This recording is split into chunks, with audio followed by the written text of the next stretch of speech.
Good afternoon, everyone, or good morning to those of you on the West Coast. My name is Peter Morrissey. I lead the talent and strategy portfolio at the Volcker Alliance. Along with our colleagues at the Tech Talent Project, our team is contracted with OPM to produce today's Tech to Gov event. We are so excited for your joining us for this discussion on transitioning from Tech to Gov, stories and tips. I would like to quickly get out of the way to have this conversation with three extraordinary public servants who, like you, were pondering making the transition from the tech sector into government. When you hear about their work, I think you're going to agree that they made the right choice and that our country is better for it. Before I introduce the panelists, a bit of housekeeping. I encourage you to drop your questions in the chat as they arise. I will keep a close eye on them and pull them up. We will be sure to reserve time at the end, though, as I have shared with our panelists, I reserve the right to pepper them with follow-up questions and those from you throughout. Now I am thrilled to introduce our panelists. My aim is to speak as little as possible, so the first question they receive is going to be oriented towards their backgrounds and paths into service, so we'll be brief. First, Bindu Gakar is Special Assistant to the President and Chief of Enterprise Applications. Bindu, thank you for joining us. Thanks, Peter, and thanks for having me here on this panel. Absolutely. We're also happy to welcome Misu Tasneem, the Digital Solutions Advisor for the U.S. Social Security Administration. Welcome, Misu. How are you this afternoon? I'm doing great. Thank you for having me. Excellent. Thank you. And last but certainly not least is Jamie Landert, who is a product fellow at the U.S. Digital Corps, detailed as a project manager to the Administration for Children and Families Office of Refugee Resettlement. I trust that Jamie is going to explain how it came to be that she has two titles. Jamie, how are you this afternoon? I'm wonderful. Glad to be here.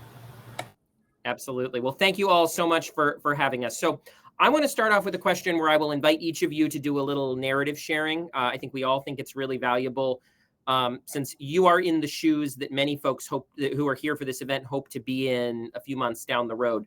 Each of you has worked outside of government in the technology sector, and each of you has made the transition into career civilian service. You also, I know, and will share, have interesting diversions along that path. We have hundreds of people here today who are considering making a similar transition. They may be unfamiliar with the subtle or not so subtle differences between these two sectors and what it means to move between them. So to start off, can you please introduce yourself and share your journey into government service? Bindu, I'd love to start with you. Sure. My name is Bindu Gakar. Currently, I'm working at the White House as Chief of Enterprise Applications. It's been exactly 4 months since I started there on 1st of July. Prior to this, I was working in Silicon Valley, a number of tech companies, mostly in the in product management and engineering space. Could you share a few of the companies you'd worked for? Yeah, I worked for Intuit. I've worked for a company called Xero. I have worked for a couple of startups after Xero. So started with a big company and then have moved to smaller companies and then now this current role. And how did you find your way into the role you're in now? Actually, I did a fellowship in tech policy about 3 years ago from the Aspen Institute. It was a follow-up. I was actually on a sabbatical during COVID, and I started volunteering for a nonprofit called United States Digital Service. And through them, I worked on a number of projects, mostly COVID related for local and state governments, and kind of realized. I think the biggest difference for me was it just felt like I've had a sense of purpose. It wasn't cutting edge technology, but everything that we did, and this was all volunteers. It just kind of felt more fulfilling than a lot of private sector jobs I've heard. So anyway, because of that, I did the fellowship in tech policy from the Aspen Institute, and then kind of put it on a shelf after it was over. Went back to my, working in a startup, and then earlier this year, the White House found me and asked me to interview for the position, and here I am.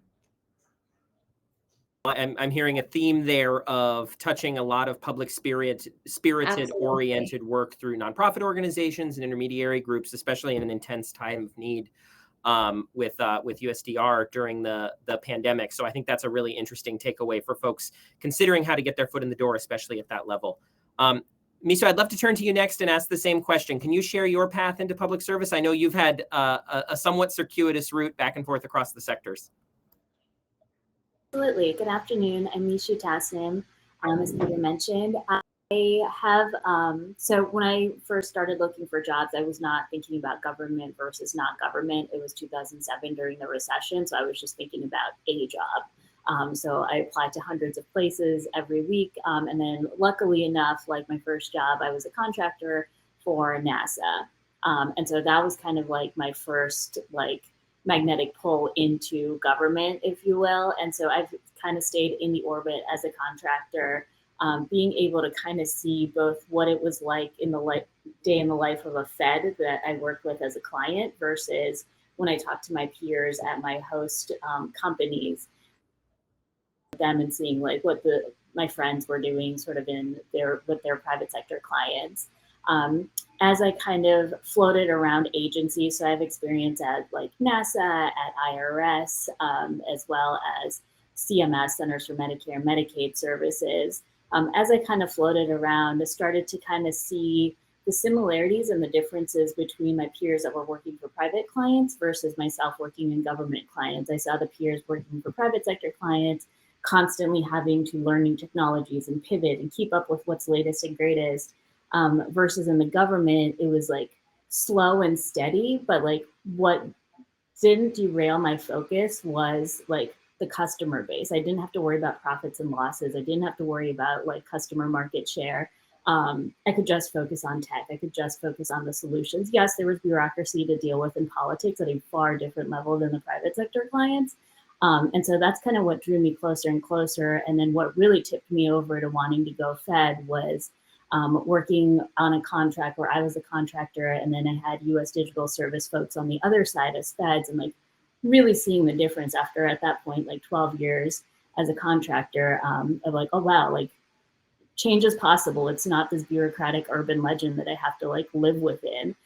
Change is truly possible. So then I applied to US Digital Service. Got in, spent 4 years there, established the digital service at CMS, and then that was all through the pandemic. So needed a little bit of a breather, joined a nonprofit that worked in global health because I just wanted to see how other governments were scaling their digital health tools. Did that for 2 years and then kind of decided, it was time to kind of come back into government. So that's SSA reached out to me. They were looking for someone that met my skill set. So here I am back at government as of the last 6 months. Very telling, I think, having a foot in both camps, so to speak, to be able to engage. I'm hearing 3 different engagement points: someone in the private sector, issue in as a government contractor, sort of half touching things, and then directly in the public service.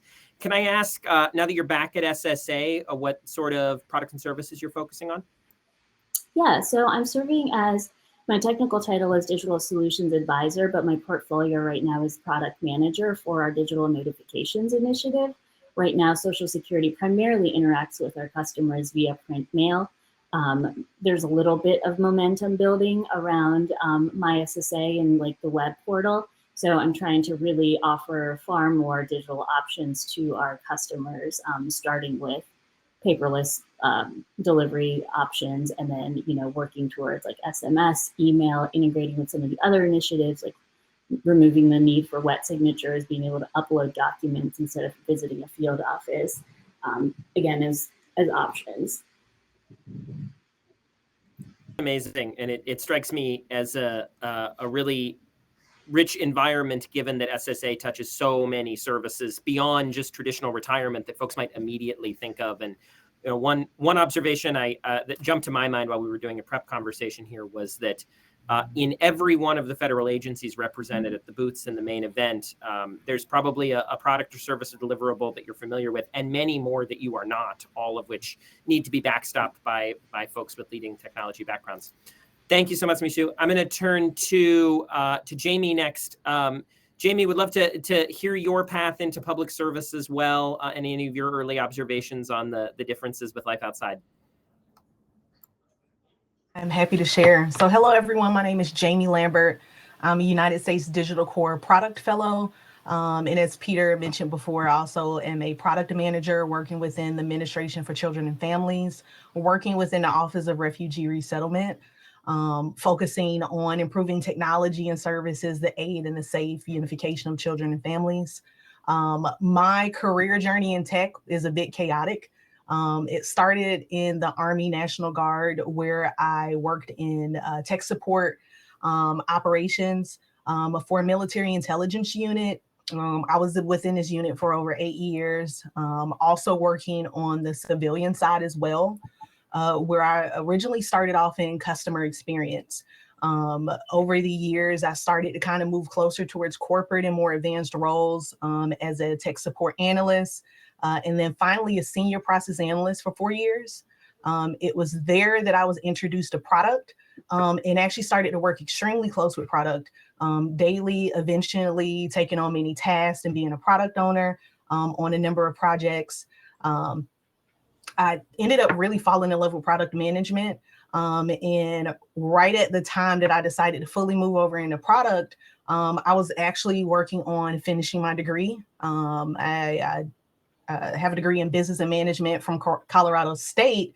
So it was really kind of like the perfect meeting of everything, because right at the same time that I said I wanted to focus into more mission-oriented work, back into public service, because I was actually leaving the military at that time, I found about the U.S. Digital Corps, which is actually a pathways program, which leaves the opportunity for people to get those degrees.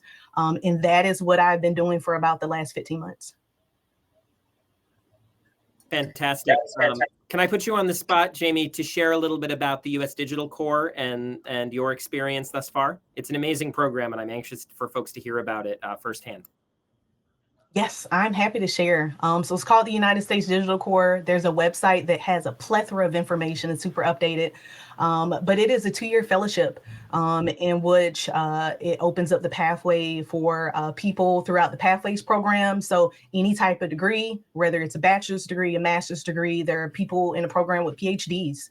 It's a 2-year program to where you work on basically, a high level need that is within government. And it is not just for product management. It is something for data, AI, along with product design, software engineering, and cybersecurity. And it's actually opening up soon, the program. Every year it opens up. So I think the website, they'll start posting things within the next few months, I believe. Yeah, I think we're approaching the next round of application cycles. I would note, Alicia has a question on eligibility for the Digital Corps. The Digital Corps is intended for early career technologists. The United States Digital Service, which has been referenced a few times, is a related program, though housed in a different part of the government, that is intended for folks who are a little more seasoned in your careers. So those are 2 fabulous on-ramps programs. Please feel free to look into them. That is fabulous. Can I ask you one more question, Jamie? I'm curious for your reflections on the experience of working in government in the National Guard in uniform versus in civilian service where you are now. It's interesting that both of them are still public service. I would say the Guard, kind of right at the time that I left the Guard, I realized that I really enjoyed that element of doing something that had that public service impact. So I would say that if, I never went through the Guard, then I probably never would even thought about anything like this. I think so telling for a lot of careers in federal service. About 25% of new hires into government are veterans that have served in the military in some capacity, which is vastly higher than the proportion across the rest of the country. And I think really gets at the connection between service orientation that Jamie just raised and the desire to serve in a federal agency. The next question for all of you that I would love your reflections on is around something Jamie just alluded to, which is mission orientation. It sounds to me that everyone here, in going through the different pieces of your career, had in the back of your mind that you wanted to do some work for the shared public good. So you gave a little bit of a showcase about that in thinking through the difference between making decisions in terms of P&L versus the public benefit. Can I start with you and ask where your mission orientation for public service comes from? I think it was just my experience working with USTR, working for the government while having spent most of my career in Silicon Valley. It was just like polar opposites. Like it never crossed my mind that I could be of value in the government, or it was just never on the cards. And it was when I started working with USDR and, worked on projects with, with the states of Ohio and Rhode Island. And, it was extremely eye-opening to see, public servants, there's so much, so many wrong perceptions about the bureaucracy and public servants. And I think all of that was just completely proven wrong when, I volunteered with them for about 9 months. It was just people trying to do their best in a very difficult situation with the number of constraints that people in the private sector don't have to deal with. So that was the first thing, right? Like it was, like I said, it truly gave me a sense of purpose as opposed to my job in the private sector. The second thing was just the sheer impact of it. Like whatever you do impacts so many people. The scale is, the scale and the impact is, I think there are very few private sector companies that could match that. So I think for me, it was those 2 or 3 things. And the third thing was also, like the expertise or the skill set that me and other volunteers from the Bay Area were bringing to the government, you could immediately see the impact.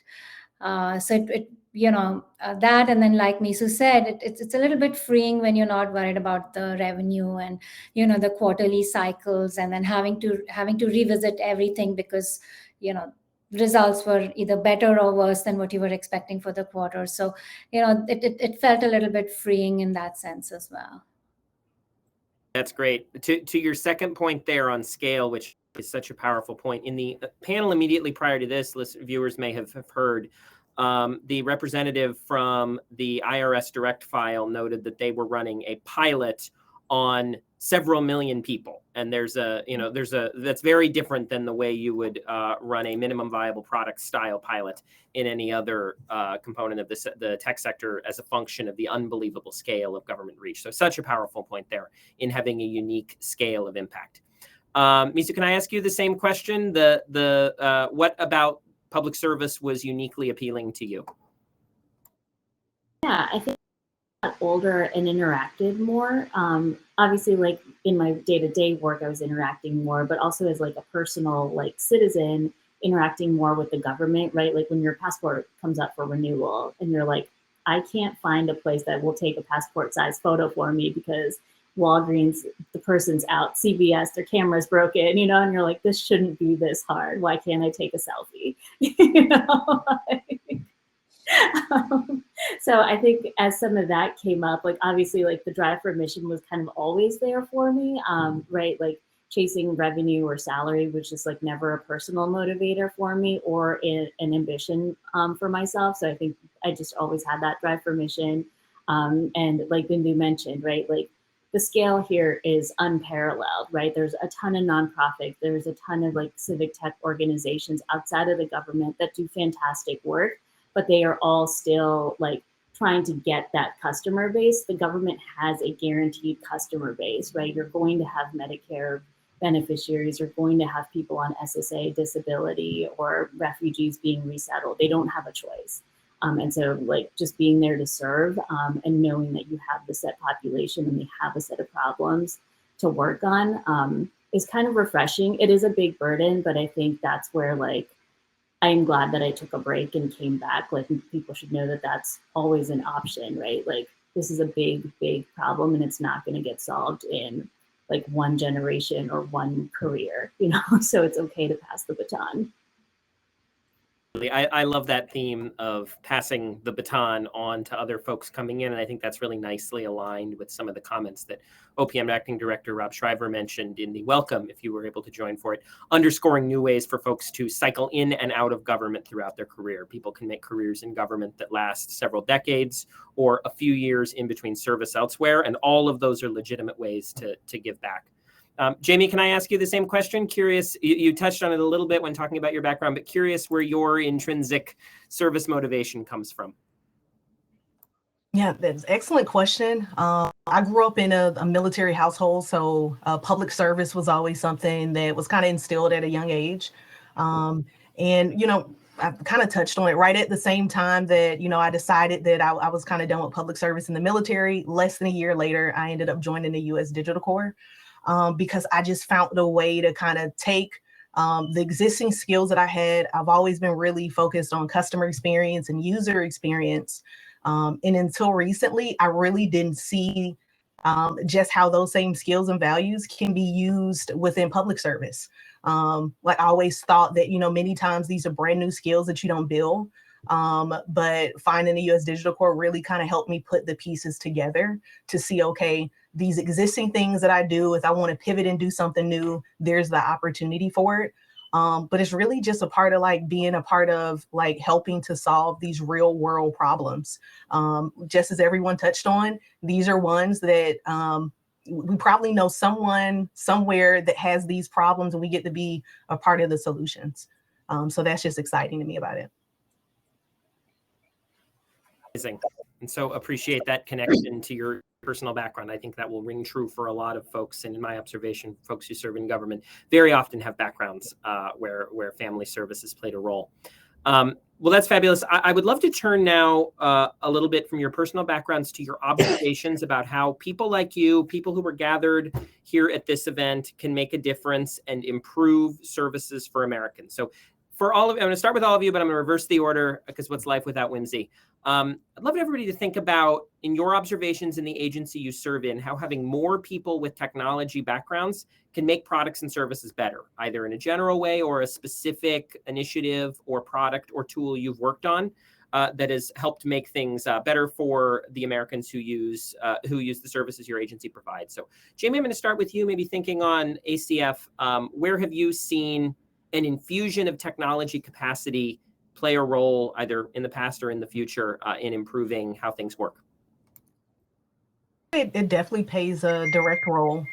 It is a new application that I'm working on right now that was really co-designed, which is like a new thing in government. So we designed it with the actual users, with the case managers. They're doing this work every day. That streamline access to essential services. It is interesting because, coming from corporate, a lot of the things were more based on revenue. This was something that directly helped to expand someone's access to essential services like medical services, different things like that. So just seeing that, how increased usability and access completely, kind of improves the process for someone's really interesting to see.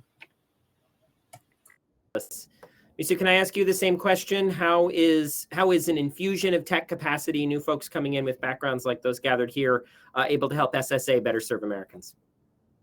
Yeah, again, because I've only been at SSA for 6 months and have 10 years of experience at CMS, I'm constantly doing the rebound thing of comparing, which I know is not always healthy, but sometimes it is healthy to have that motivation to be this is where we can get to, guys. Seeing the change at CMS, again, day to day, you might be banging your head against the wall, just because the bureaucracy is so deep. But I remember as a contractor at CMS, when we introduced Agile, I used my contractor card to buy Confluence and get us, admin access to introduce Confluence and Jira to do Agile, project management and write up our own wikis.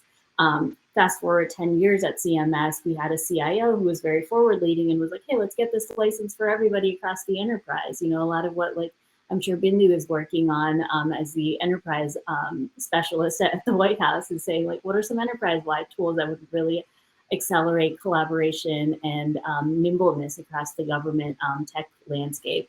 So seeing that has been really motivating in what I bring to SSA, right? I'm going into SSA and it's okay, we have licenses for about everything, but that creates a very splintered approach to modern software practices. Everybody has their favorite tool, which means none of them talk to each other. So that has been kind of interesting to see. And so the benefits of having more tech folks in government helps to create a louder voice. Right now it does feel a little bit like swimming upstream alone. Versus at CMS where I kind of left it, we had this big robust movement across the enterprise where you could really see and feel that change. So hopefully one day SSA gets there. There's definitely a lot of good momentum going over there. Well, that's amazing to hear. I love the theme of being part of a movement to create a beachhead of a growing professional community, to bring a technologist point of view into service delivery. You've seen both sides of that transition. Misu kind of hypothesized what your viewpoint would be from an enterprise-wide viewpoint at the center of government. Same question for you. Where do you see infusions of tech capacity that can play a really big positive role from your vantage point? So I think a lot of federal agencies, are using systems that are like really old and outdated. So I think big transformation projects, with roadmaps that would probably span 2 or 3 years, are kind of needed, and we've already kicked off a couple of those at the White House.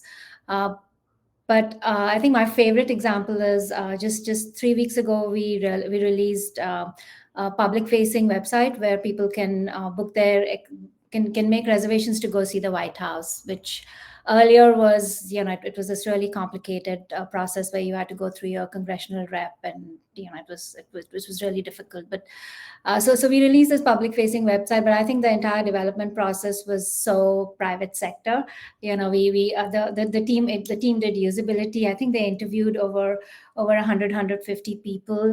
The iterations for the design, we actually have this really nice GIF where it shows what we started with wireframes and the designs that we landed on. So that whole development process of involving the users, doing research, iterating on the design was used. We launched we had a bug bash where we invited people to come and test out the application, and then we had an alpha with a group of people who worked at the White House, and we had another alpha with with the group that works on accessibility, and then we released it.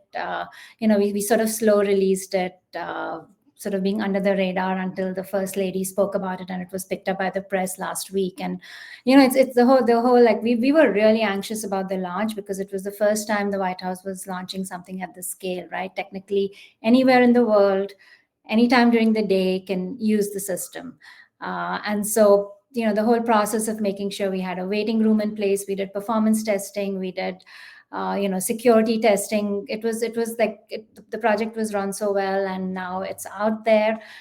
In fact, we already sold out for the month of November. The customer satisfaction score is 94, which is really high. So I think it's not just the technology. I also think it's the best practice of how to build products, how to understand customer problems. I think that can really help move the needle, in the kind of projects that the federal government does. That's a really cool new product, and having tried to go through the path at some point in the past with my family, I'm so excited to hear that there's a much smoother public-facing approach now. Great to hear. I have one more question, and then I have caught a few in the chat that I'm going to move folks over to. So a final question for everyone here is about preconceived notions and assumptions. What assumptions did you have about working in federal service that ended up being inaccurate, or those that ended up being right on? Jamie, I'm going to start with you again. Did you have any mindset misalignments? Definitely did. Going into government, especially as someone that's been here not quite 2 years, I thought that everything was slow moving, and there are some pieces that take a while, but there are also some pieces where you can make change relatively quickly. And then the other big one is just the collaboration and support. I have never been in an environment where people are so supportive. They will willingly give you coffee chats, willingly set up bi-weekly touch points, check in. And it's just a wonderful thing. And I've never seen that before. So that's just definitely the biggest things that I've noticed. That's great. Misu, same question? Alignment, misalignment? What had originally given me pause is I just didn't know that there was a space for a technologist in a lot of the policy conversations. And then once you're thinking about your experience as an American, you realize why do we still fax our health records, right? And then you realize someone probably didn't have a tech person in the room when they wrote the HIPAA regulation saying that XYZ must be faxed, and that's going to take a vote to change that sentence, And so getting over that misconception really took experience to get over it, because then you start to see there's really no reason why there isn't tech representation in a policy conversation. We traditionally haven't done it, but there's nothing legally stopping it. So one perception that I had to like get over myself was kind of being like, okay, what's like urban legend bureaucracy versus what's actual bureaucracy, right? Some things are intentionally slow and they should be. We should be careful because we are impacting hundreds of millions of lives. And then the other thing that gave me pause initially about joining government as well is like agreeing or disagreeing with a certain administration. And so sort of like the thought process behind that for myself personally was sort of like, I'm not here to serve the administration, I'm here to serve the people, regardless of the political swings in leadership. Like, again, Medicare recipients will need Medicare, period. You know, like disability recipients will need disability payments made every single month, period, regardless of who's in charge and what flavor is in charge. So that really helped like me like make the decision to make the leap and come over to government. That's great. We will close out. Bindu, last word on this question. I think Misu and Jamie kind of covered the things I was planning to talk about anyway. It's when some things do move slowly, but it's probably 4 months in, but I think there are some good reasons why they're not like why some of these things are not just kind of rushing through. But then if you need to, then critical projects and other things move along pretty quickly. Like the White House tours that I just spoke about, the team actively started working on it just in March. So it was like 6 or 7 months to get the whole thing out and live. So speed, yes, it's, in some cases, it's definitely slower than in the private sector. The support, I definitely wasn't expecting to get so much help and support, not just from my, from my team, from my peers, from my bosses. Like everyone's been so supportive. There's a lot of new things for me, but never in the last 4 months have I hesitated to ask a question. Everyone's been really supportive. And the third is this general perception that maybe talent in the federal government isn't, is more mediocre, which I again believe is a complete myth. It's exactly like how it's in the public in the private sector, right? Every company has a mix. You have a certain number of people who are real high performers and excel at what they do, and then you have people who are who are good at what they do and need a little coaching and mentoring and support, and they can then overperform, and then you always have a few low performers. So that was the other misconception. Like, I don't think the structure of my team here is significantly different than what I've had to deal with in the private sector. It's great, and it so nicely anticipates a first question that I have pulled out of the chat relatively early in the conversation, which was a question around whether you're able to stay on the leading edge of the tech field within government, or is there a sense you might be left behind? Opening it up to anyone. Does anyone have a reaction to that?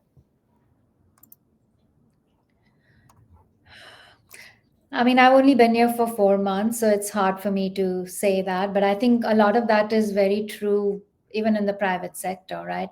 It doesn't matter which company you're working for. Not everybody in the company is always working on the cutting edge technology, right? There are people who are doing the work that the company normally needs to do. And so like in the private sector, if you're really interested in something, there's nothing stopping you from buying a few books or, educating yourself. There's so much content available online these days that regardless of whether you're in the private or public sector, you have to make the effort to, stay ahead of all the changes that are happening. That's amazing. Lisa, Jamie, any other thoughts on that? Yeah, my response to that would be like how you define cutting edge technology. So I would say yes with an asterisk, right? Like if you define cutting edge technology as I'm going to work on the latest library or the latest algorithm, you're probably not going to find that here. But are you going to get to work on like leading or cutting edge problems? Absolutely. And I don't think those problem areas are going to be matched in the private sector. You're never going to have a customer base where you have to address disability at the scale that you have to address in the government and consider access, equity, and like disabilities while you build your digital products and your digital services the way you will in private sector, right? Like how 501 is a tool, like I'm not sure, maybe a little bit, but like to know that you have to build a service that addresses this like big variety, to me, that's pretty cutting edge and like something that you're not going to get anywhere else. For sure. Jamie, any thoughts on that? I definitely agree with what they have both said. I think when I first came to government, someone kind of pulled me aside and said it's not always about, the shiniest piece of technology, but about the problems. So, being in technology, period, you constantly have to grow, you constantly have to learn. But it isn't about, like, the tech isn't always hard. The problems are real and the problems are always evolving. So it's really about that more than the shiniest piece of new technology. Very well put. I saw another question at about 2:30. Do you have any tips for those transitioning back into government after a stint in the private sector? So I think this is best aligned with your career trajectory. Curious if you'd shed any light on how you've thought about that. Yeah, I will say, I will be honest here, right? Like, get ready and brace yourself for like slow chaos, right? It will be chaotic, but also slow at the same time. I think even coming from a nonprofit, I'm experiencing a little bit of culture shock. So I would say mentally prepare, know your North Star, know that you're here for the mission, and like that you can get over a lot of the chaos, right? Like, you just really have to roll your sleeves up and like put in the sweat equity to get past it. I don't think there's anything stopping us from making change. Right, and I love the mindset shift dimension of this. Another question I saw was someone working on being surprised at there being significant opportunities for product managers in government. I hadn't thought of being a product manager. The thought of being a product manager in government had never crossed my mind. To anyone, can you reflect on the role that product managers play in the work you see in your agencies?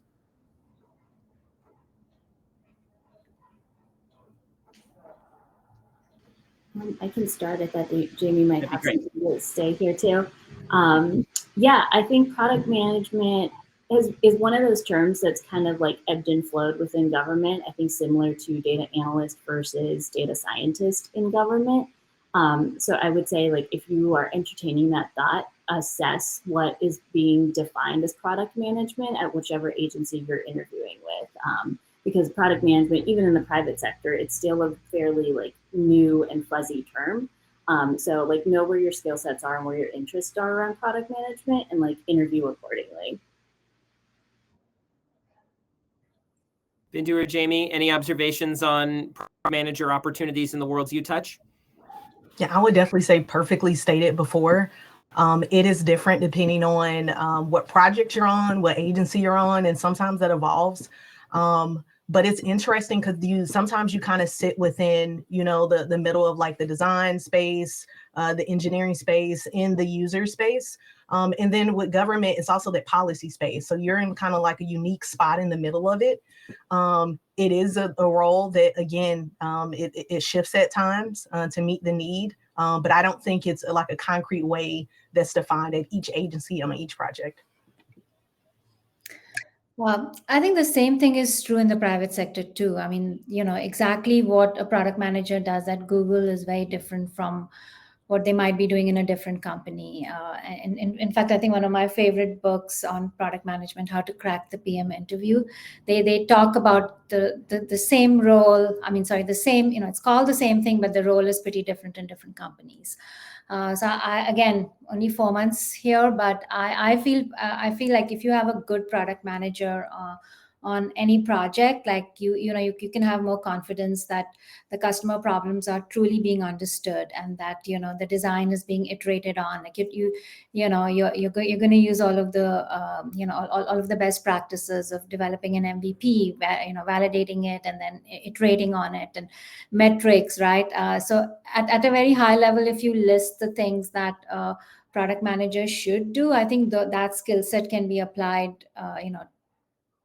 at different at different levels in any project that's being done, whether it's in the private sector or the public sector. I have quite a few product managers on my team, and and I think they've brought a certain level of maturity to the organization and how we define problems and how we solve them. Great. And I think that personal reflection on how, like in the private sector, there's significant heterogeneity between the sector and probably within the role within agencies across the federal government, which has more than 2 million employees. So I think emphasizing the alignment is really valuable. I'm going to close with a cluster. I'm going to merge a couple of questions that I saw that were very much of the foot in the door flavor, and I'm going to direct to a couple of resources we have here at the event. And then I think I'm going to turn back to Jamie for the last word on that one. There were several questions asking about how folks who have not previously been in government or do not have long stints in the private sector can find their way into public service. So events like this one are an opportunity to make connections and assess the landscape. In the lobby on the right side of the screen, there is a long list of resources that you can use to kind of gauge the market and better understand on-ramps. There are instructions on how to use to pair your participation in this event with submitting job applications on USA Jobs, which is the government-wide all agency recruitment and hiring platform. You will be able to mark that you attended this event, so that as you're building personal relationships with hiring managers in Boots, they will be able to track you once you've submitted an application. There are also a number of URLs for specific types of roles within government. I think there's ai.usajobs.gov, stem.usajobs.gov, tech2gov.usajobs.gov. Those are subsets of the master USA Jobs domain focused on different segments of the broader technology workforce. Those are also listed on the right side of the lobby. And there is a spreadsheet of the currently available positions that the agencies that are present here today are recruiting for. That's also linked on the right side of the lobby. You'll see that in Boots as well. Jamie, I would love to turn to you. There was a great question about folks who are at the relatively earlier career point. You have participated in the U.S. Digital Corps program, which is intended for early career technologists. What would you say about how folks relatively early in their career should be sizing up opportunities in service? Definitely, remain learning, go to events like this. The U.S. Digital Corps is unique because it's early career, but it's also career switchers and changers. So I had a career. I decided that I kind of wanted to pivot to product, and it provided that gateway. There are a bunch of government fellowships out there. So I would definitely say USA Jobs because I can't even name all of them because it's constantly new ones, but it's so many opportunities. Whether you're early career or you're trying to switch and do something new. I would also point a couple other fellowships I am aware of, having worked in this space for a while. The Presidential Management Fellowship is a generalist management fellowship, but it is certainly open to people with technical expertise, also included for folks who are early career, recent graduates of graduate programs. And the Department of Homeland Security has recently launched a new AI Corps, which is early to mid-career AI technologists. There are many more such examples listed out in the lobby that are available on those USA Jobs subdomains and that are available in talking with the representatives in the booths. We are right at time. I want to thank everybody for joining this conversation. I really want to thank Bindu, Misu, and Jamie for their insights and their experiences. I think this is a really inspiring illustration of folks who started their career elsewhere coming into public service to make a really meaningful difference. Thank you all for listening to this conversation. We have 1 hour left in the fair today, and we will have one more live broadcast that is at 3:30 with the Deputy National Cyber Director, Harry Wingo, who is going to wrap up the conversation and talk about the role of the cyber workforce in terms of career opportunities and where folks with cyber backgrounds can find their way in. So that will be at 3:30. Please do join us at that time. Thanks, everyone.